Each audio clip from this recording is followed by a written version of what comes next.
Fear is a shadow that follows us from the moment we learn that the world can hurt us. It whispers in the silence of our thoughts, and it magnifies the dangers that stand before us. Sometimes fear paralyzes, other times it drives us into frantic activity. Yet, in all its disguises, fear teaches us a single lesson, that we are not in control, and it is precisely here that faith must answer. Faith is not a denial of fear. It does not pretend the storm isn't real, nor does it command us to shut our eyes to the trembling of our hearts. Faith sees the storm, feels the trembling, and still takes another step forward because it trusts there is one stronger than the storm. Fear says, "What if?" Faith replies, "Even if." There is a curious thing about fear. It always borrows its power from imagination. We imagine what might happen, and suddenly our minds are filled with armies that never marched, losses that never came, and disasters that never arrived. Faith, too, borrows from imagination, but it points it toward a higher reality. Where fear envisions defeat, faith envisions victory. Where fear predicts abandonment, faith clings to presence. It is not the absence of imagination, but the redirection of it. The courage born of faith is not recklessness. It is not the child who laughs at fire because he has not yet been burned. Rather, it is the man who has walked through fire and yet believes there is a purpose even in the flames. Faith is steady not because it cannot see the danger, but because it sees something greater than the danger. Consider the difference between a traveler walking in the dark with no companion and one walking the same path with a trusted guide. The night is just as black, the forest just as silent, and the dangers just as real. Yet the one who trusts the guide walks with a confidence the other cannot know. Faith is the conviction that we are not alone on the path. Fear always shrinks life, always narrows the horizon. It teaches us to build smaller shelters, to speak softer words, to dream more modest dreams. But faith throws open the windows, enlarges the room of our existence, and dares us to step into the wide country of hope. Fear tells us to cling to what little we have. Faith tells us that what is given by God can never be taken away by circumstance. It is not wrong to feel fear. We are mortal creatures after all. But it is wrong to let fear become our master. When fear rules, it drives us into selfishness, suspicion, and despair. When faith rules, it leads us into courage, generosity, and peace. One closes the heart, the other opens it. So the question is not whether fear will visit us. It surely will. The question is whether faith will answer the door. Fear is real, but it is not final. Faith does not pretend the storm is absent. It simply believes there is a greater strength than the storm itself. Fear is real, but it is not final. Fear is a natural condition of the human heart, something woven into us from our first breath. It comes when we stand before what we cannot control, when shadows loom larger than our strength, when we imagine dangers that may or may not come. Fear is powerful, yet its power is borrowed from our imagination. It takes what could happen, paints it in the darkest colors, and convinces us that the worst is inevitable. But faith steps into this same landscape of uncertainty and does not close its eyes. Faith looks straight into the storm. It hears the roar of the waves. It feels the trembling of the ground beneath, and still it moves forward. Faith does not deny that fear exists. It declares that fear does not have the final word. Fear says to us that we are surrounded by danger, but faith whispers that we are surrounded by something greater still. Faith does not mock fear as if it were nothing. It does not call fear an illusion or a trick of the mind. Faith acknowledges that there are storms, that there are wounds, that there are losses, that life does not always move in the direction we desire. And yet, faith believes that in the midst of all these realities, there is a hand that steadies us, a strength that carries us, a presence that does not abandon us. Faith is not blind optimism. It is the vision that sees beyond the immediate. Where fear builds its arguments upon the fragility of man, faith builds its confidence upon the faithfulness of God. There is a difference between the courage born of pride and the courage born of faith. Pride tells us to steel ourselves, to grit our teeth, to clench our fists, and to pretend we are invincible. But when pride meets the crushing weight of life, it cracks. Faith, however, begins in humility. It knows that we are small, that our strength is insufficient, that our wisdom is incomplete, and that we cannot walk alone. Faith looks beyond the self and anchors itself in the one who has no weakness, no limits, no failure. That is why faith endures where pride collapses. Fear is always loud, always urgent, always demanding attention. It fills the mind with questions that spiral without answers. What if the worst happens? What if we lose everything? What if no one comes to help? And faith does not silence these questions by pretending they are foolish. Faith answers them with one greater truth. Even if the worst happens, we are not abandoned. Even if we lose what we cling to, we are held by something stronger. Even if no help comes from men, there is still a God who does not leave his own. Faith does not say there will be no pain, but it says there will always be purpose. The man who walks by fear is like one stumbling in a valley at night, convinced that every shadow hides a threat, convinced that every sound is the beginning of disaster. He hurries, he panics, he loses his path. But the man who walks by faith can stand in the same valley, see the same shadows, hear the same sounds, and still move with steady steps, for he knows he is not alone. He knows the one who guides him is greater than all the unseen dangers that haunt his imagination. Faith is not the absence of fear, it is the presence of trust. Fear diminishes life. It teaches us to build smaller walls, to hide behind safer doors, to dream in limited shapes. Fear is always a shrinking force, convincing us to avoid risk, to retreat, to protect what little we have left. But faith enlarges life. It invites us to open the windows, to breathe the fresh air of hope, to step into the unknown not because it is safe, but because God is there.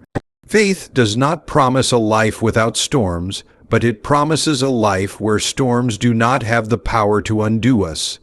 In every heart there is a choice, a silent decision made day after day. Will fear be allowed to dictate the path, or will faith hold the compass? Fear will always appear, always return, always knock at the door of our minds. It is a guest that does not need invitation to enter. But when faith is present, fear loses its authority. Faith reminds us that while fear may speak loudly, it is not the one who commands the end of the story. Faith knows that the final word belongs to God. Faith is a fire that refuses to be extinguished by the winds of fear. It may flicker, it may bend, but it burns on because its source is not our fragile will, but the eternal strength of the one who lights it. Fear tells us that the storm will last forever. Faith tells us the storm has an appointed end. Fear tells us we are alone. Faith tells us we are carried. Fear tells us we are too weak. Faith tells us weakness is the very place where God shows his strength. Thus, fear is real, but it is not final. Faith sees it, faces it, and still moves forward. Not because the road is easy, but because the one who walks with us is greater than whatever lies ahead. Fear shrinks life, narrowing our vision and chaining our steps. But faith enlarges life, throwing open the windows of hope and leading us to courage. Fear shrinks life, narrowing our vision and chaining our steps. But faith enlarges life, throwing open the windows of hope and leading us to courage. Fear has a way of making the world feel smaller than it is. It reduces the vastness of possibility to a single dark corridor. It takes the horizon and pulls it close, so that what once stretched out with beauty and promise now appears crowded and suffocating. Fear tells us to stay where we are, to avoid risk, to cling tightly to what is familiar. It builds invisible fences around our hearts and convinces us that stepping beyond them will bring disaster. And so, lives that could have been rich with meaning become narrow, confined, and timid. Fear imprisons not by bars of steel, but by chains of imagination. Faith, however, is the opposite force. Faith is expansive. It throws wide the shutters of the soul and lets in light. It does not deny that dangers exist, but it refuses to let dangers become dictators.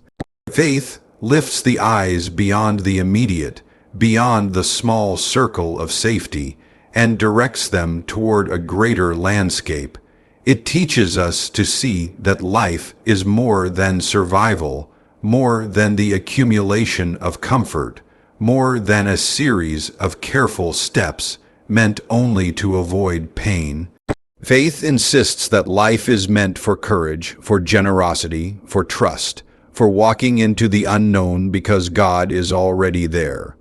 When fear rules, decisions are made out of self-preservation. Every choice is weighed not by what is right or noble, but by what feels safest. Opportunities pass by because they seem too risky. Relationships weaken because vulnerability feels dangerous. Dreams are abandoned because failure looms too large. Fear convinces us that retreat is wisdom, when in reality it is bondage. And slowly, without realizing it, we settle for a smaller version of life, one that never rises to its true height. Faith breaks those chains by shifting the foundation. Faith declares that safety is not found in control, but in trust. It shows us that courage is not the absence of trembling, but the decision to walk forward despite trembling. Faith gives us the strength to risk love, to risk hope, to risk obedience, because it knows that our lives are held by hands stronger than our fears. Faith does not mock the voice of fear, but it refuses to obey it.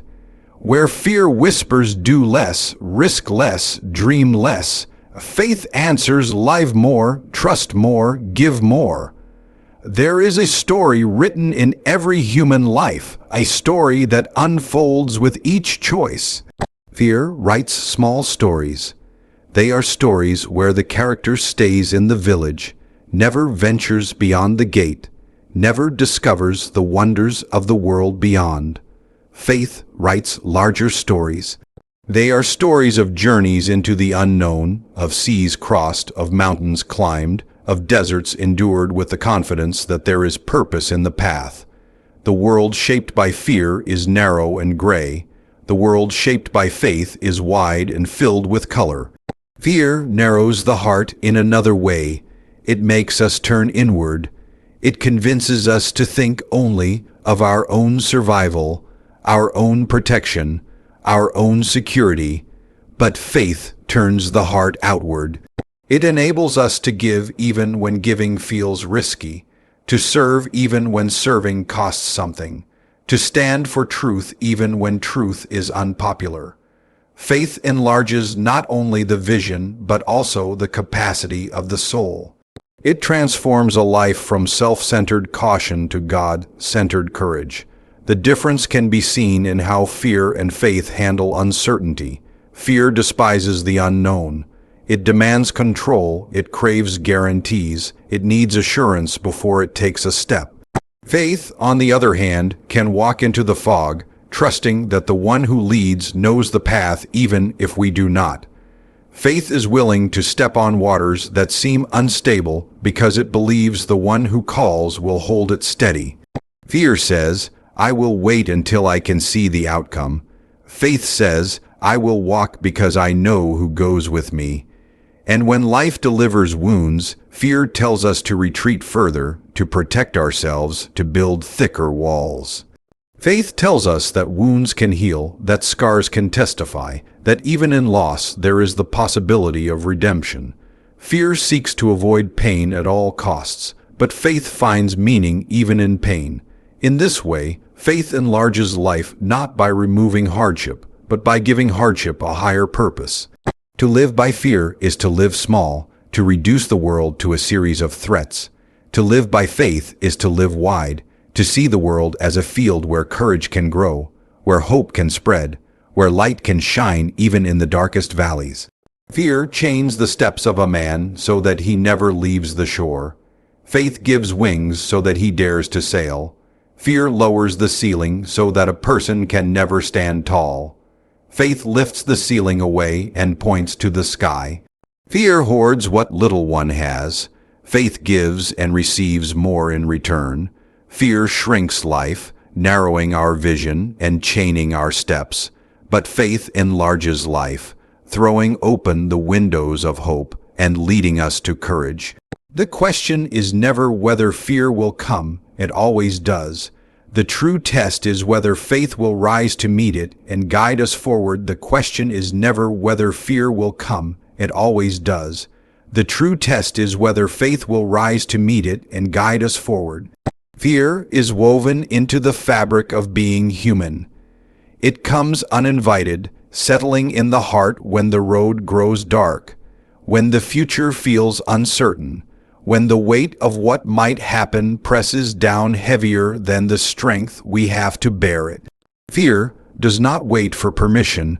It arrives in the quiet hours of night and in the loud chaos of day. It visits the strong and the weak alike, the old and the young, the wise and the inexperienced. No one lives untouched by it, for to live in a world of risk and mortality is to live within reach of fear. But while fear comes naturally, faith must be chosen. Faith is not automatic. It is not the easy reaction of the heart, but the deliberate response of the soul. Fear is a reflex. Faith is a decision. Fear sees the storm and assumes disaster. Faith sees the storm and remembers that the one who calms it has not left. Fear imagines defeat before the battle even begins. Faith recalls that victories are written by hands stronger than ours. Fear magnifies the shadows until they seem larger than life.